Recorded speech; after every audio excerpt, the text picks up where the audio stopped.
જય હિન્દ દોસ્તો.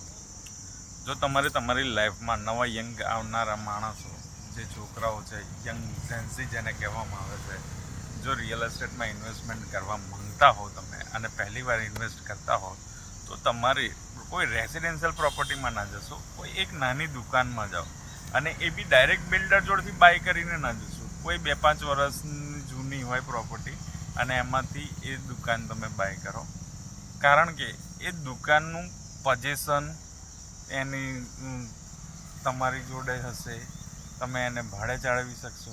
દરેક વસ્તુ નવા પ્રોજેક્ટમાં લેવા જશો, ક્યારે કમ્પ્લીશન આવશે, ક્યારે બીયુ પરમિશન આવશે, એ તમને ખબર નથી. તેથી જો પહેલું ઇન્વેસ્ટમેન્ટ કરવા માંગતા હો તો તમારે પહેલું નાની દુકાનથી ઇન્વેસ્ટમેન્ટ કરજો. રેસિડેન્શિયલ પ્લોટ, ફ્લેટ કે કશામાં પડશો નહીં. આ મારો 21 વર્ષનો અનુભવ છે.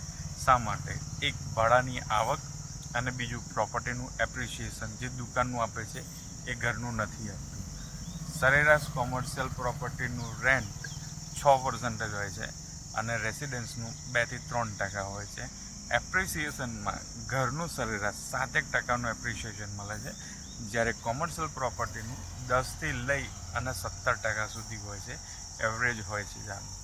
તેથી પહેલું ઇન્વેસ્ટમેન્ટ હંમેશા કોમર્શિયલ પ્રોપર્ટી નાની દુકાનથી શરૂઆત કરજો. જય હિન્દ દોસ્તો.